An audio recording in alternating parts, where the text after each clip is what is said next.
Bonjour à tous et bienvenue sur la chaîne. Je suis Gabriel Fontaine et ici on parle auto sans prise de tête. Conseils pratiques, explications techniques, accessibles et réponses claires à vos questions de tous les jours. Que vous soyez débutant ou passionné, vous allez trouver ici de quoi mieux comprendre et entretenir votre voiture. Pensez à vous abonner, à laisser un petit like et restez avec moi jusqu'à la fin de la vidéo. Chaque détail peut faire la différence. Il est plus difficile que jamais de décider quelle voiture acheter.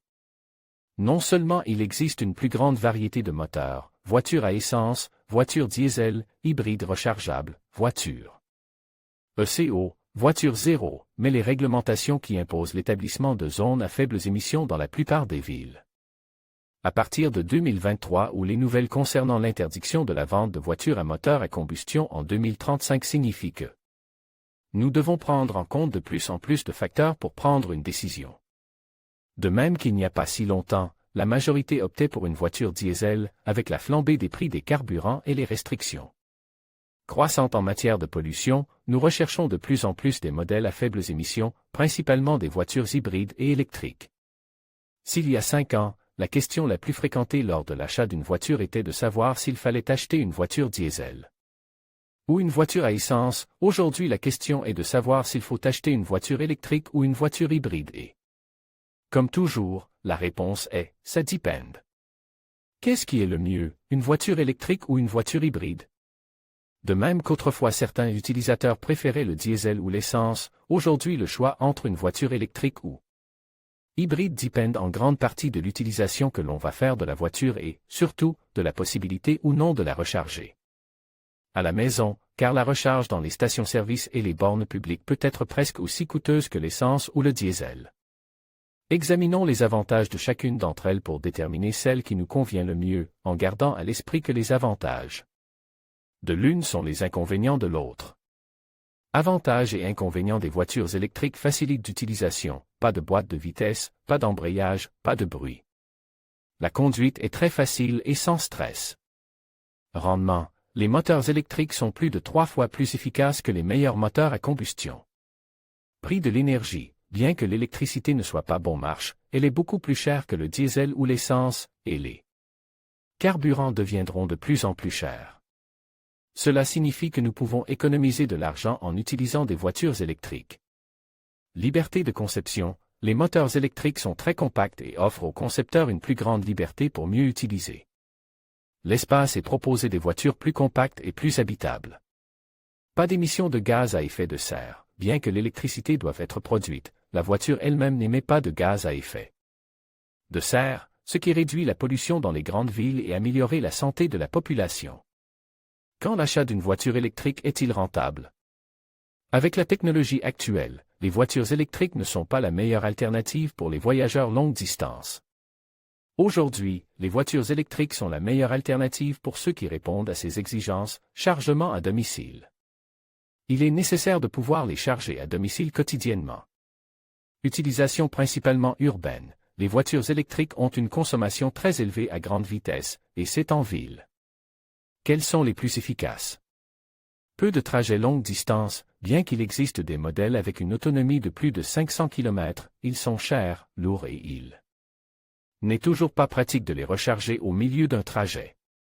Quand l'achat d'une voiture hybride est rentable aujourd'hui, les voitures hybrides ne sont pas aussi limitées que les voitures électriques, ce qui leur permet de répondre aux besoins d'un plus grand nombre d'utilisateurs. Cependant, elles ne sont pas la meilleure solution pour tout le monde.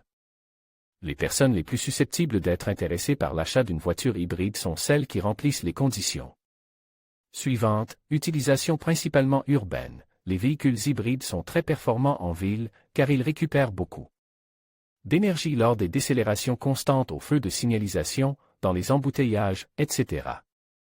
Ils passent également beaucoup de temps à l'arrêt dans les embouteillages, le moteur à combustion étant éteint et avançant progressivement en mode électrique de manière très efficace. Ils ont besoin d'accéder au centre-ville, en particulier aux véhicules hybrides rechargeables, qui portent le label « zéro ». La principale différence entre une voiture électrique pure et une voiture hybride rechargeable est la taille de la batterie, qui est beaucoup plus grande dans un modèle électrique. Le chargement de ces deux types de véhicules est donc très différent. Tout d'abord, les batteries des véhicules hybrides rechargeables ne sont pas assez volumineuses pour permettre une recharge ultra rapide. En courant continu, à l'exception de certains modèles dotés de batteries assez volumineuses, comme Mercedes, qui prend en charge la recharge en courant continu dans certains de ces véhicules hybrides rechargeables. En général, plus une batterie est petite, plus elle est sollicitée lors d'une charge ultra rapide. Si vous ne voulez pas avoir de problème de durée de vie de la batterie dans les voitures hybrides, il vaut mieux ne pas abuser de cette option. Il existe également une différence entre les chargeurs des voitures électriques et ceux des véhicules hybrides rechargeables, qui ont tendance à être plus puissants dans le cas des voitures électriques, car ils doivent remplir des batteries plus volumineuses. Alors que la plupart des chargeurs de voitures électriques permettent de charger avec du courant monophasé ou triphasé, les hybrides rechargeables ne permettent presque toujours de charger qu'avec du courant monophasé. La puissance de charge typique des voitures électriques se situe entre 7,4 et 11 kW, tandis que celle des véhicules hybrides rechargeables se situe entre 1,7 et 7,4 kW. Bien qu'en réalité les voitures électriques soient beaucoup plus simples et devraient être beaucoup moins chères, les économies d'échelle font qu'elles sont encore un peu plus chères qu'une voiture à combustion traditionnelle, mais bientôt il sera clairement moins cher de fabriquer une voiture électrique qu'une voiture à combustion. Étant donné qu'un véhicule hybride doit être équipé à la fois d'un moteur électrique et d'un moteur à combustion, il est évident que les voitures hybrides sont plus chères à produire que les voitures électriques, mais comme il s'agit d'une technologie plus ancienne, il existe aujourd'hui un plus grand nombre de voitures hybrides bon marche. En fait, il s'agit essentiellement d'une voiture hybride et d'une voiture électrique combinée. Il est donc difficile de trouver des voitures hybrides rechargeables bon marche. Cependant, il est choquant de constater que les voitures électriques sont souvent plus chères. Cela s'explique par le fait que de nombreux constructeurs ont commencé à introduire des modèles électriques dans leur portefeuille, en commençant par le haut de gamme. Ils peuvent ainsi répercuter un prix plus élevé sur la voiture et amortir plus rapidement l'investissement dans la recherche et le développement dans une gamme où il n'y a pas encore beaucoup de demandes pour diluer cet investissement. Nous avons donc l'image que les voitures électriques sont plus chères, parce qu'elles ont tendance à être des modèles haut de gamme. Mais il est possible de fabriquer des voitures électriques bon marche, comme le montrent clairement des modèles tels que la Cit Mi-électrique, par exemple. Qu'est-ce qui pollue le plus, une voiture électrique ou une voiture hybride? Il y a beaucoup de démagogie sur cette question, on parle de l'énergie nécessaire pour produire une voiture électrique, de la pollution des batteries, du fait que l'électricité provient de sources polluantes comme le charbon, mais la réalité est que la voiture électrique sera toujours moins polluante que l'hybride, tout simplement parce qu'elle est plus efficace et qu'elle gaspille donc moins d'énergie. Et c'est ce qui devrait nous préoccuper, la quantité d'énergie que nous gaspillons, car la produire, ou plutôt la transformer, car elle n'est ni créée ni détruite, et ce qui pollue et consomme réellement des ressources. Alors que l'efficacité énergétique d'un moteur à combustion dans une voiture hybride est d'environ 35%, celle d'un moteur électrique est de plus de 90%, donc simplement parce que nous ne rejetons pas 65% de l'énergie que nous utilisons pour nous déplacer dans le tuyau d'échappement, la voiture électrique polluera toujours moins.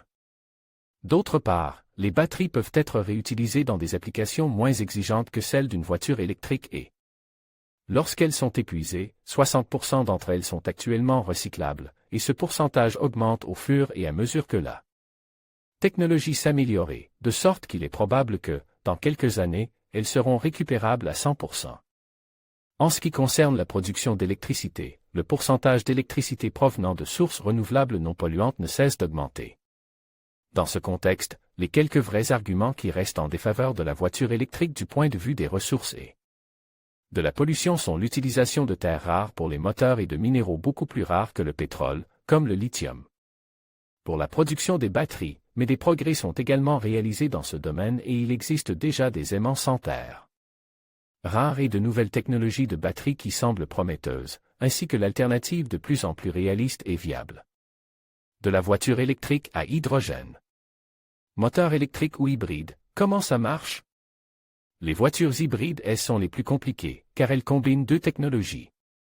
En fin de compte, dans une voiture hybride, nous avons un moteur à combustion et un moteur électrique, mais nous devons également ajouter un système qui permet de coordonner et de combiner les deux technologies, ce qui ajoute encore plus de complexité à l'ensemble. Les moteurs électriques sont complexes à comprendre et technologiquement, mais d'un point de vue constructif, ils sont infiniment plus simples que les moteurs à combustion. Il existe une grande variété de types de moteurs électriques, à courant continu ou alternatif, en série ou à cage d'écureuil, synchrone ou asynchrone, avec ou sans balai. La variété est énorme, mais au fond ils sont tous basés sur la même chose, à savoir générer un mouvement rotatif en profitant des forces d'attraction et de répulsion générées par les pôles magnétiques. La variété réside dans la manière dont ces champs magnétiques sont générés, par induction ou avec des aimants permanents, par exemple, dans le nombre de pôles, etc. En plus d'être simples en eux-mêmes, les moteurs électriques ont un autre grand avantage, ils ont beaucoup de puissance lorsqu'ils se mettent en mouvement et la maintiennent sur une large plage de tours. Il n'est donc pas nécessaire de les coupler à une boîte de vitesse avec différents rapports pour faire tourner les roues, ce qui simplifie encore les choses. Les voitures hybrides sont conçues pour améliorer les performances des moteurs à combustion en permettant d'exploiter l'énergie perdue dans une voiture non hybride.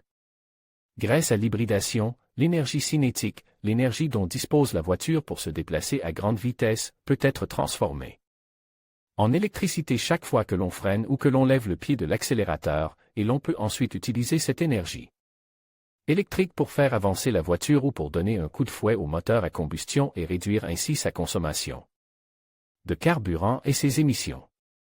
La complication est encore plus grande dans le cas des voitures hybrides rechargeables, dans lesquelles un système d'alimentation électrique est ajouté au moteur pour faire avancer la voiture. La complication est encore plus grande dans le cas des voitures hybrides rechargeables, où un système de charge de la batterie est ajoute pour connecter la voiture au réseau, de sorte que nous avons en fait deux voitures en une voiture hybride et une voiture électrique. En l'état actuel des choses, l'avenir est clairement électrique, avec une échéance même pour les voitures hybrides, qui cesseront d'être vendues en 2035. Cependant, à l'heure actuelle, les voitures électriques présentent encore un certain nombre de limitations qui font que pour de nombreux utilisateurs, une voiture électrique ne répond pas à leurs besoins, et c'est cette lacune que les hybrides comblent de manière très raisonnable pour l'instant. Aujourd'hui, il y a de nombreux utilisateurs pour qui la voiture électrique est objectivement la meilleure alternative, mais la technologie actuelle ne couvre pas tous les besoins, et pour cela il y a les hybrides qui, en fonction de notre utilisation, peuvent être la meilleure alternative. En conclusion, le choix entre une voiture électrique et une voiture hybride dépend de vos besoins spécifiques, de votre style de vie et de votre budget. Si vous privilégiez une conduite zéro émission et que vous avez accès à des infrastructures de recharge, une voiture électrique pourrait être la meilleure option. En revanche, si vous recherchez une plus grande flexibilité avec une autonomie prolongée et moins de contraintes de recharge, une voiture hybride pourrait mieux vous convenir. Prenez le temps d'évaluer vos priorités et de faire des essais pour trouver le véhicule qui vous correspond le mieux. Merci d'avoir regardé cette vidéo et à bientôt pour d'autres conseils automobiles.